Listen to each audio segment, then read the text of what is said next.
ಕೆಳಗೆ ಬಿದ್ದವನ ತುಳ್ಕೊಂಡವಲ್ಲ, ಎದ್ದೇಳಕ್ಕಾಗಿಲ್ಲ, ಉಸಿರಾಡಕ್ಕೂ ಆಗಿಲ್ಲ. ಆ ನೊರೆ ಎಲ್ಲ ಬಂದ್ಬಿಟ್ಟದೆ. ಅಲ್ಲಿ ನೀರು ಎಲ್ಲ ಇದು ಮಾಡಕ್ಕೆ ಹೋಗಿದಾಗಿ ಬದುಕಕ್ಕೆ ಟ್ರೈ ಮಾಡಿದ್ರು ಗುರುಗಳೇ, ಅಲ್ಲಿ ಆಗಿಲ್ಲ. ಅವನು ನೋಡಿದೆ ಸರ್ ನಾನು. ಅಯ್ಯೋ ನನಗೆ ನೋಡಿ ಅವ್ನು ನಮ್ಮ ನಮ್ಮ ನಮ್ಮ ಇವಳು ಹೆಂಗಂತಾರೆ ನೋಡಿ ಬಾಂಬೆ ನೋಡ್ತೀವಿ. ಇವನ್ನ ಇಡೀ ಮನೆ ಕುಟುಂಬ ಇವನ್ನ ಸಾಕ್ತಾ ಇದ್ದ ಅವನು. ಆಧಾರ ಸ್ತಂಭನೇ ಅವನು. ಈಗ ಆಧಾರ ಸ್ತಂಭ ಹೋದ್ಮೇಲೆ ಇನ್ನು ಕುಟುಂಬ ಕಟ್ಕೊಂಡು ಏನು ಮಾಡೋಕ್ಕೆ ಸರ್? ಇವನು ಒಬ್ಬನೇ ಮಗ, ಮದುವೆ ಮಾಡೋಕ್ಕೆ ತಯಾರಿತ್ತು ಸರ್. ಈ ಸಲ ಮಾಡ್ಬಿಡ ಅಂತ ಮಾಡಿದ್ದು ಹಿಂಗೆ ಆಗುತ್ತೆ. ಏನು ಮಾಡೋದು? ನಾನು ಬೈದೆ ಸರ್, ನೀನು BE ಮಾಡಿ ಒಬ್ಬ ಇಂಜಿನಿಯರಿಂಗ್ ಪದವೀಧರ ಈ ಮನೆ ಹತ್ರ ಇದ್ರೆ ನೀನು ಏನು ಅನ್ಎಕ್ಸ್ಪೆಕ್ಟಾಗಿ ಕೆಲಸ ಏನೇನು ಕೊಡಲ್ಲ. ಒಬ್ಬ ಪದವೀಧರಾಗಿ ನೀನು ಇಲ್ಲಿ ಕೆಲಸ ಮಾಡ್ಕೊಂಡಿದ್ರೆ ಯಾರು ಹೆಣ್ಣು ಕೊಡಲ್ಲ ಅಂತ ಅಂದ್ಬಿಟ್ಟು ನಾನೇ ಫೋರ್ಸ್ ಮಾಡಿ ಈ ಕೆಲಸಕ್ಕೆ ಹೋಯ್ತಾ ಇದ್ದ ಸರ್. 6 ತಿಂಗಳಾಯಿತು. ಆಮೇಲೆ ಕ್ರಿಕೆಟ್ ಆಡೋದ್ರಲ್ಲಿ ನಂಬರ್ 1 ಇವನು. ಎಲ್ಲಿದ್ದು ಆರೋಡ್ ಅವನು. ಹುಚ್ಚು ಅಂದ್ರೆ ಹುಚ್ಚು. ಅದು ಯಾರೋ ಇದ್ದಾರೆ ಸರ್, ನಾನೇ ಸರ್. ಈಗ ಹುಚ್ಚಿದ್ದು ನಾನು ಹೋದನ, ನೀವು ಹೇಳಂಗೆ 50 ಲಕ್ಷ ಕೊಟ್ಟರು ಹೋಗ್ತಾನೆ ನಾನು. ಈ ಹುಚ್ಚಿದ್ದೇ ಅವನು ಹೋಗಿರೋ ಸರ್. ಈ ಕಾರಣದಿಂದಲೇ ಅವನು ಹಾಳಾಗಿರೋದು. ಈಗ ಹೋಗಿರೋ ಸರ್. ಈಗ RCB ಕಪ್ ಗೆದ್ದಿದ್ರು, ಅಭಿಮಾನಿಗಳು ಸಹಜವಾಗಿ ಸೇರ್ತಾ ಇದ್ರು. ಯಾರು ಫೇಲ್ಯೂರ್ ಅನ್ಸುತ್ತೆ? ಯಾರು ಹೊಣೆ ಆಗ್ಬೇಕು ಇದಕ್ಕೆ?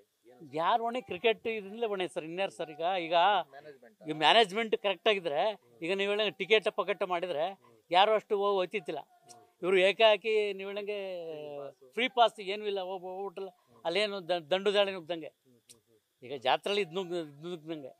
ಈಗ ಹೋದಾಗ ಏನಾಯ್ತು, ಜಾರು ಬಿದ್ದ ಎಲ್ಲ ತುಣಿದ್ರು ಸತ್ತು ಹೋದ.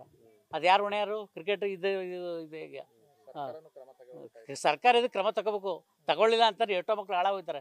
ಅಲ್ಲೋ ತಗೊಳ್ಳೇಬೇಕು. ಕೆಲವ್ರು ಹೇಳ್ತಾ ಇದ್ರು ಸರ್, ಅಲ್ಲಿ ಕೆಲವ್ರು ಹೇಳ್ತಾ ಇದ್ರಲ್ಲಿ ಸರ್, ಒಬ್ಬರು ಹೇಳ್ತಾರೆ ಟಿವಿಲಿ ನಿಮ್ಮಂಗಿದ್ರು. ಅವ್ನಿಗೆ ಒಬ್ಬನೇ ಮಗ ಸೆಕೆಂಡ್ ಇಯರ್ ಅಂತೆ. ಸೆಕೆಂಡ್ ಇಯರಿಗೆ ಜಾಯ್ನ್ ಆಗ್ಬೇಕಾಯ್ತಂತೆ. ಅವರು ಒಬ್ಬನೇ ಮಗ ಎಷ್ಟು ಆಕ್ರಂದನ ಮಾಡ್ತಾರೆ ಗೊತ್ತಿಲ್ಲ. ನೋಡ್ಬಿಟ್ಟು ನನಗೆ ನೋಡ್ಬಿಟ್ಟು ನಾನೇ ಅಲ್ಲಿ ಬಂದಾಗ ಸರ್ ಊರಿಂದ ಕೆಳಗೆ ಬಿದ್ದೋಗ್ಬಿಟ್ಟೆ. ಆಗ ಕಾರ್ ಮಾಡಿಕೊಂಡು ನಮ್ಮ ಅಮ್ಮಗೆ ಕರ್ಕೊಬಂದು ಇಲ್ಲಿ ಬಿಟ್ಟ. ಈಗ ಬಾಂಬೆದ ಮಗ ಹಿಂಗಾಗದೆ ಬನ್ನಿ ಅಂತ ಕರ್ಕೊಂಬಂದ. ಅದರಿಂದ ಹಾಳಾಗ್ಬೇಕಾದ್ರೆ ಈ ಕ್ರಿಕೆಟೇ ಹೊಣೆ. ಈಗ ಎಷ್ಟು ಗೋಲ್ ಆಡ್ತಾರೆ ನೋಡಿ. ಈಗ ಇರೋನೊಬ್ಬ ಮಗನ್ನ ಬೆಳೆಸಿ ಓದಿಸಿ ಶ್ರಮಪಟ್ಟು ಎಷ್ಟು ಶ್ರಮ ಪಟ್ಟರು ಗೊತ್ತಾ ಸರ್? ಇವನು ಬೇಲ್ಕೂಟ ಡಿಪ್ಲೊಮಾ ಮಾಡ್ದ. ಆಮೇಲೆ ಮೈಸೂರಿನಲ್ಲಿ ಇಂಜಿನಿಯರಿಂಗ್ ಮಾಡ್ದ. ಎಲ್ಲ ಕೆಲಸನ ಮಾಡೋನು ಸರ್. ಒಳ್ಳೆ ಶ್ರಮಜೀವಿ, ಅದು ಒಪ್ಕೋತೀನಿ.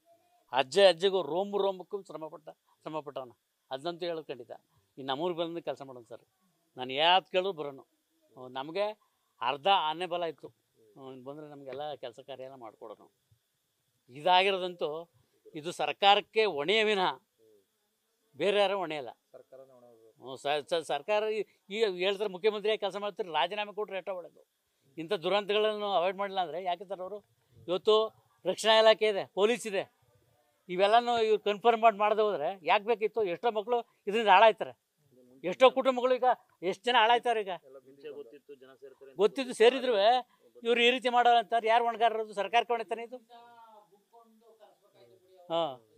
ಈಗ ನಮಗೆ ಈಗ ಇಡೀ ಊರೇ ಗೊತ್ತು ಇವ್ನಿಗೆ. ಎಲ್ಲ ಚೆಕ್ ಮಾಡ್ಕೊಬನ್ನಿ.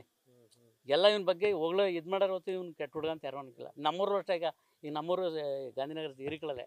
ಅಲ್ಲಿ ಬಂದರು ನಮ್ಮೂರೆಲ್ಲ 600 ಮನೆ ಇದೆ. 600 ಮನೆ ಗೊತ್ತು ಇವ್ನಿಗೆ. ಅವ್ರಿಗೆ ನಮ್ಮೂರ ನಂತಕ್ಕೆ ಸುಮಾರು ಒಂದು 500 ಜನ ಬಂದ್ಬಿಟ್ರು ಸರ್ ಗೊತ್ತಿಗೆ. ಆಗ ನಾನು ಕೆಳಗೆ ಬಿದ್ದೋಗ್ಬಿಟ್ಟೆ.